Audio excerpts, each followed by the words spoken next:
제자들 중에 베드로와 야고보, 요한을 데리고 겟세마네 동산에 올라가셨습니다.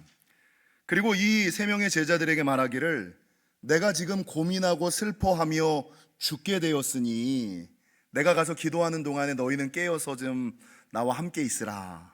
내가 저기서 기도할 테니 내 옆에 좀 있어줘 라고 이야기를 합니다. 그리고 예수님께서 저쪽으로 나가셔서 어떤 기도를 하시는지 여러분 너무나 잘 아시지요? 내 아버지여, 만일 할만하시거든 이 잔을 내게서 지나가게 하옵소서. 그러니까 예수님 입장에서도 십자가 고난은 견디기 힘든 공포와 두려움으로 다가왔다는 거죠. 근데 예수님의 탁월함은 이 다음에 기도가 여기서만 끝나는 것이 아니라 이 다음에 어떻게 기도하냐면, 그러나 나의 원대로 마시고 아버지의 원대로 하옵소서. 그러나 나의 원대로 마옵시고 아버지의 원대로 하옵소서. 그리고 예수님께서 기도를 다 마치시고 난 후에 자기와 함께 깨어 있어 달라고 부탁했던 제자들에게 갔더니 이 제자들이 지금 깨어서 예수님이 기도하시는 동안에 함께 좀 중보기도하며 있었으면 얼마나 좋았을 텐데, 그거는 아니고 피곤하다는 이유로, 육신이 약하다는 이유로 잠들어 있는 것을 보시고 이 제자들에게 얘기하기를, 너희가 나를 위하여 한시도 깨어 있을 수 없느냐. 요걸 몇 번 반복하냐면 3번을 반복을 해요. 그리고 나서 깨어 있지 못한 제자들을 향하여 이제는 자고 쉬라 이러고 이제 로마 군병에게 잡혀가는 장면, 요 장면이 겟세마네 동산에 있었던 이야기의 줄거리라는 겁니다. 여러분, 이 겟세마네 동산 이야기를 통하여 성경이 우리에게 말씀하는 바가 무엇일까? 겟세마네 기도를 통한 기도의 비밀과 방법에 대해서는 제가 너무나 많이 설교했기 때문에 그런 것들에 대해서는 설교하지 않고 오늘은 2가지만을 함께 나누고자 합니다. 여러분, 이 겟세마네 동산의 이야기를 통하여 성경이 우리에게 말하고자 하는 바는 인생의 감당 못할 문제 앞에서 뭐 하라? 인생의 감당 못할 문제 앞에서는 기도해야 한다 라는 것을 예수님께서 몸소 보여주셨다는 거죠. 여러분, 지난 시간 말씀드린 것처럼 예수님께서는 자신에게 닥칠 고난과 역경, 죽음을 미리 알고 계셨습니다. 그리고 그 고난과 죽음이 얼마나 두려운지, 지난주 말씀드린 것처럼 여러분, 매는요 맞고 나서가 무서운 것이 아니라 맞기 전에 가장 두렵거든요. 예수님께서도 이 공포와 두려움에 잡혀 계신 상황. 그러니까 제자들에게 뭐라 그러냐면, 내가 슬퍼하사 고민하며 죽을 지경이다. 이게 얼마나 예수님께서도 공포에 두려움에 잡혀 계셨는지 옆에 있는 제자들에게, 내 옆에 좀 있어줘. 나 힘들어. 나 무서워. 나 떨려. 그냥 옆에만 좀 있어줘. 내가 고민하고 슬퍼하며 죽을 지경이야 라고 고백하실 정도로 공포에 잡혀 있으셨다는 거죠. 여러분, 오늘 본문에서도 끊임없이 반복하는 것이 무엇이냐? 본문 37절에 보니까 예수님께서 2 아들을 데리고 가실새 고민하고 슬퍼하셨다. 38절에도 보니까 이 예수님이 입술을 열어 제자들에게 고백하기를, 내 마음이 매우 고민하여 죽게 되었으니 너희는 여기 머물러 나와 함께 깨어 있으라. 그러니까 예수님의 마음이 공포와 두려움으로 가득 찼다. 이걸 오늘 성경은 보여주고 있는 거죠. 여러분, 살다 보면 오늘 본문의 예수님처럼 내 힘으로 감당할 수 없는 문제를 직면할 때가 너무나 많죠. 근데 오늘 이 본문을 통하여 주님이 우리에게 말씀하시는 것은, 나도 그래. 나도 인간의 심성을 가지고 살아가는 존재라 내 힘으로 감당할 수 없는, 감당 못할 문제가 있어. 그러나 내가 공포와 두려움에 잡혀 내 힘으로 감당 못할 문제가 있을 때 성산에 올라가 기도하였던 것처럼, 너희도 너희 힘으로 감당하지 못할 인생의 문제를 만나거든 나처럼 성산에 올라가 기도해야 돼. 이게 예수님께서 겟세마네 동산에서 마지막 우리에게 보여주셨던, 여러분, 하늘의 비밀과 진리라는 거죠. 이렇게 인생의 감당 못할 문제 앞에서 성산에 올라가 기도할 때 하나님께서 우리에게 주시는 은혜가 뭘까요? 예전에 제가 자주 했던 설교의 내용을 지금 기억하십니까? 바알브라심의 은혜, 브라가 골짜기의 축복, 부림의 역사 아십니까? 바알브라심의 은혜, 브라가 골짜기의 축복, 부림의 역사가 있다. 여러분, 사무엘하 5장에 보면 다윗이 왕이 되자마자, 왕에 즉위하자마자 여러분 다윗이 왕에 올라갔다는 얘기를 듣고 블레셋 군대가 르비딤 골짜기에 가득하게 진을 칩니다. 야, 이제 겨우 왕이 됐어. 가장 힘이 약할 때야. 이제 왕이 됐으니 아무것도 모를 때야. 우리가 지금 올라가서 저 다윗을 쳐서 이기자. 블레셋의 모든 군대를 이끌고 르비딤 골짜기에 쳐들어온 거예요. 여러분 사무엘하 5장을 좀 보실까요? 사무엘하 5장 17절 이하 20절을 좀 보실까요? 구약성경 470면 사무엘하 5장 17절 이하 20절에 보면 성경은 뭐라고 증거하고 있느냐? 이스라엘이 다윗에게 기름을 부어 이스라엘 왕으로 삼았다 함을 블레셋 사람들이 듣고 블레셋 사람들이 다윗을 찾으러 다 올라오매, 블레셋 전체가 다 올라오매 다윗이 듣고 요새로 나가니라. 블레셋 사람들이 이미 이르러 르바임 골짜기에 가득한지라. 그럴 때 이 블레셋 군대들이 가득할 때에 다 올라올 때 나는 아직 왕권도 정비하지 못했어. 군사도 정비하지 못했어. 내 힘으로 감당할 수 없는 블레셋의 문제를 직면했을 때 이 다윗이 뭐 하느냐? 19절을 읽을까요? 읽겠습니다. 시작. 다윗이 여호와께 여쭈어 이르되 내가 블레셋 사람에게로 올라가리이까 여호와께서 그들을 내 손에 넘기시겠나이까 하니 여호와께서 다윗에게 말씀하시되 올라가라 내가 반드시 블레셋 사람을 내 손에 넘기리라 하신지라. 내 힘으로 감당할 수 없는 블레셋 군대의 문제에 직면했을 때 다윗이 제일 먼저 한 것은 19절 다윗이 여호와께 여쭈는 기도하는 것, 성산에 올라가 기도하는 것을 제일 먼저 했다라는 것입니다. 여러분 그렇게 이 다윗이 인생의 내 힘으로 감당할 수 없는 문제에 직면했을 때 여호와께 나아가 기도하고 여호와의 음성을 듣고 여호와의 말씀대로 순종하였을 때에 하나님께서 어떤 은혜와 축복을 주셨느냐? 본문 20절 이하 21절 다윗이 바알브라심에 이르러 거기서 그들을 치고 다윗이 말하되 여호와께서 물을 흩음같이 내 앞에서 내 대적을 흩으셨다 하므로 그곳 이름을 바알브라심이라 부르니라. 바알브라심의 은혜, 내 앞에 나를 대적하여 진친 모든 원수들을 흩어버리시는. 그래서 바알브라심의 뜻이 뭡니까? 하나님께서 흩으셨다, 하나님께서 해결하셨다, 하나님께서 역사하셨다, 하나님께서 내 인생 앞에 있는 큰 문제들을 다 흩어버리시는 거예요. 언제 어떤 사람에게 이 바알브라심의 은혜가 있느냐? 내 힘으로 감당 못할 인생의 큰 문제 앞에 제일 먼저 성산에 올라가 기도하는 자, 그 기도 가운데 하나님의 음성을 듣는 자, 그 음성에 순종하는 자에게 바알브라심의 은혜가 있을 것이다 라고 성경은 증거하고 있다는 거죠.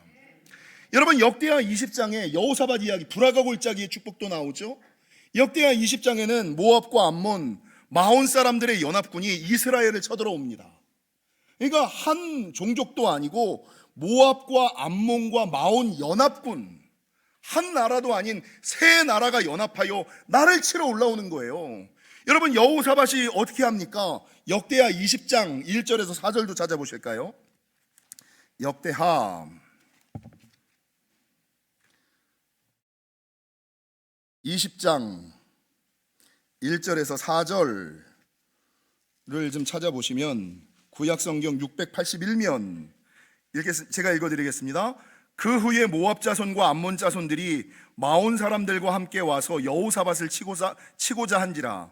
어떤 사람이 와서 여호사밧에게 전하여 이르되 큰 무리가 바다 저쪽 아람에서 왕을 치러 오는데 이제 하사손 다말 곧 엔게디에 있나이다 하니 여호사밧이 두려워하여 그 다음에 뭐라고 합니까? 같이 읽겠습니다. 여호와께로 낯을 향하여 간구하고 온 유다 백성에게 금식하라 공포하매 유다 사람이 여호와께 도우심을 구하려 하여 유다 모든 성읍에서 모여와서 여호와께 뭐하더라? 간구하더라. 모압과 암몬과 마온 연합군 그 군대, 내 힘으로는 이길 수 없는 군대가 쳐들어왔을 때 여호사밧이 할 수 있었던 것은 뭡니까? 히스기야 이야기도 아시죠? 히스기야가 이사야 선지자를 통하여 내가 죽고 정령 살지 못하리라라는 사형 선고를 받았을 때 내 힘으로 내 생명을, 내가 가지고 있는 질병을 고칠 수가 없잖아요. 히스기야가 그때 뭐합니까? 낯을 벽으로 향하여. 근데 히스기야가 기도했던 것처럼 이 여호사밧도 3절에 보니까 여호와께로 낯을 향하여, 이게 뭡니까? 하나님을 바라보며 기도했다는 거죠. 기도도 어떻게 기도했느냐? 금식하며 기도했다는 거죠. 혼자 기도한 것이 아니라 여러분, 이스라엘 백성들에게 말하여 함께 합심하여 기도하였다라고 성경은 증거하고 있는 거예요. 여러분, 이렇게 여호사밧이 그 큰 군대의 문제를 가지고 하나님께 기도하였을 때에 하나님께서 어떤 은혜와 축복을 주셨느냐? 성경에 보니까 오늘 본문 역대하 20장 22절, 그 노래와 찬송이 시작될 때에 그 상황 가운데서도 레위 사람 야하시엘의 말을 듣고 순종하며 성가대를 앞세워 나아갔더니 22절, 그 노래와 찬송이 시작될 때에, 그 역사는 언제부터 일어납니까? 행동할 때부터 일어나는 거예요. 여러분, 역사는 순종할 때부터 일어나는 거예요.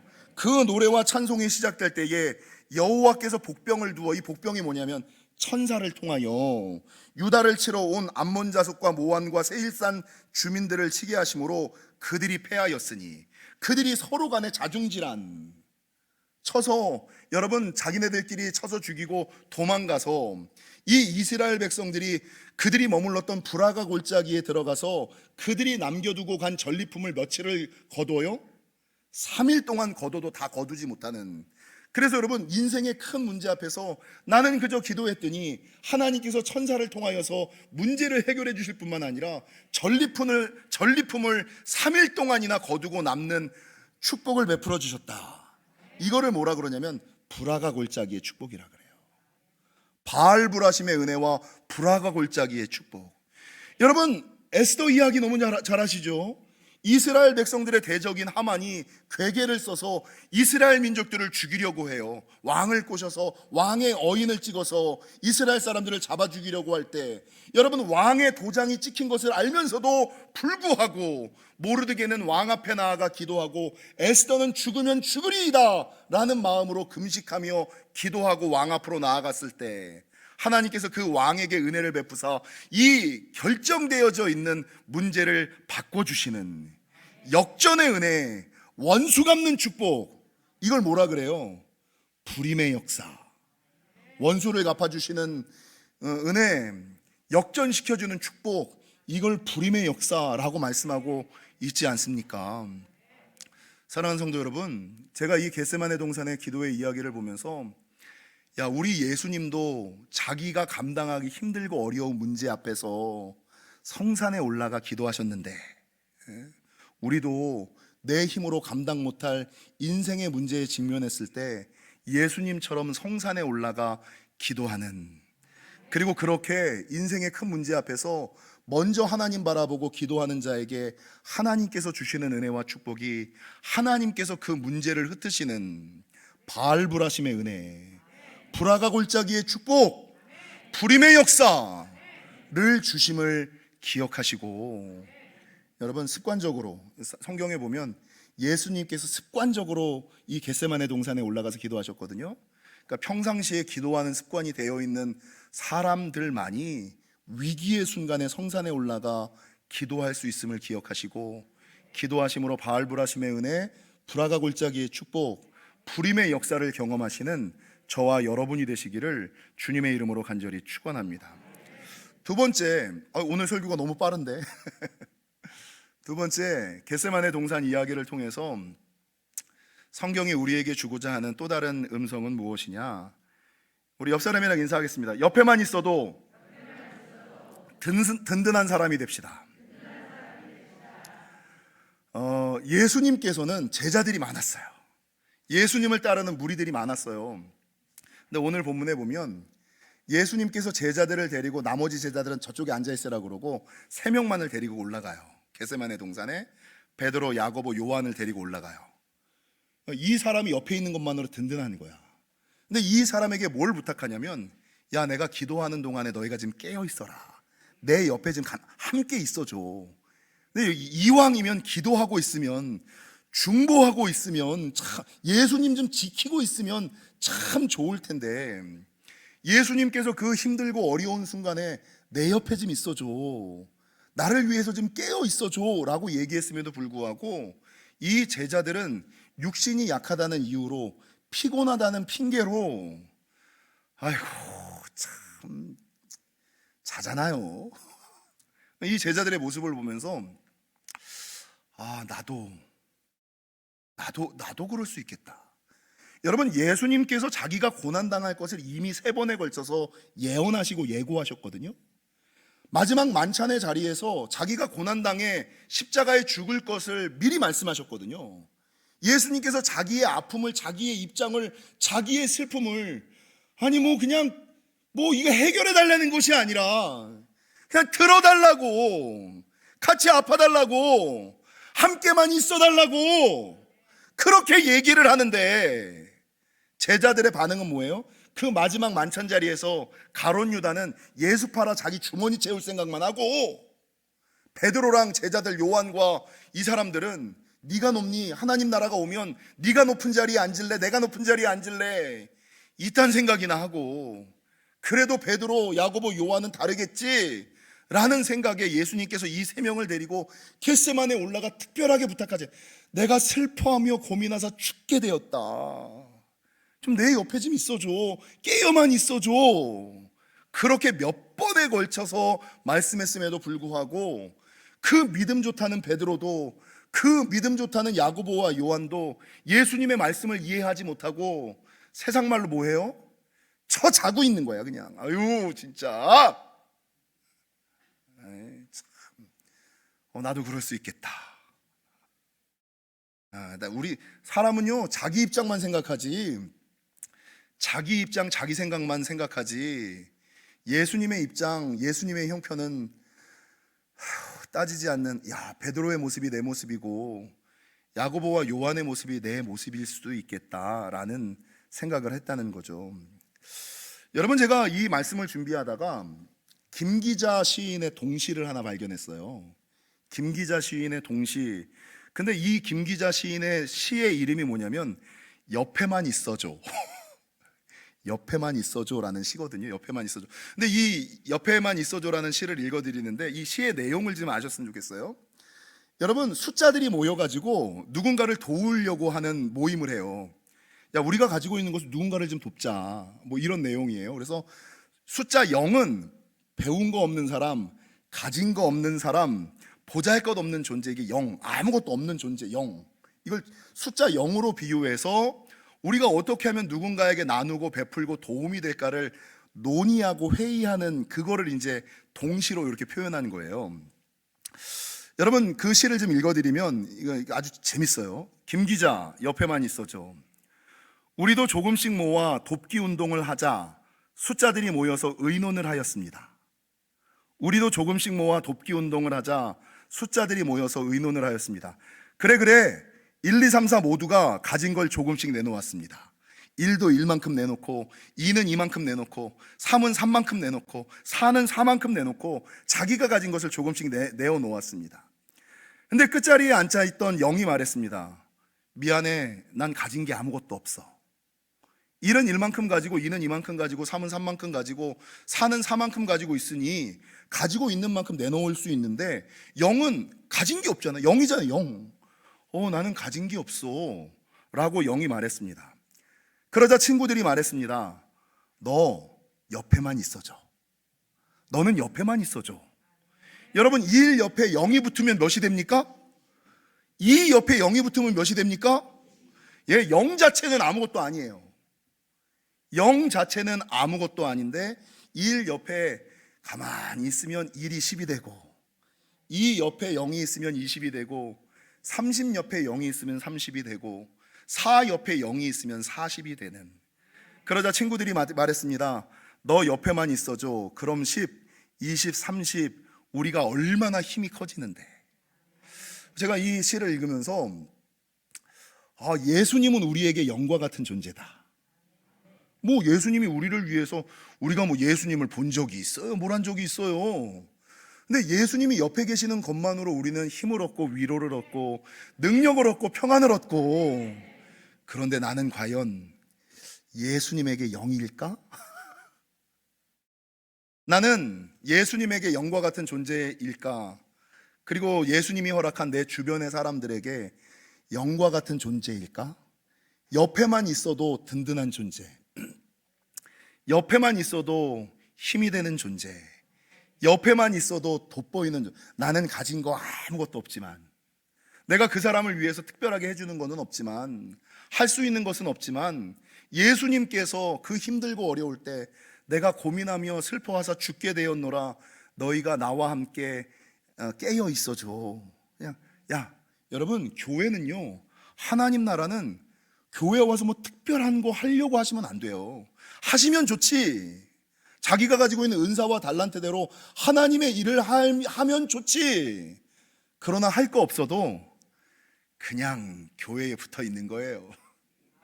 그냥 예배의 자리에 앉아 있는 거예요. 그 앉아 있는 모습을 보면서 예수님께서 네가 나한테 영과 같은 존재구나. 네가 있는 것만으로 교회에 도움이 되고 하나님 나라의 역사가 일어나는구나. 사랑하는 성도 여러분, 예수님께서 우리에게 영과 같은 존재이었음을 기억하시고, 우리도 이제 우리 예수님처럼 베드로와 야고보와 요한의 모습이 아니라 옆에만 있어도 든든한 영과 같은 존재, 그런 존재 되시기를 주님의 이름으로 간절히 축원합니다.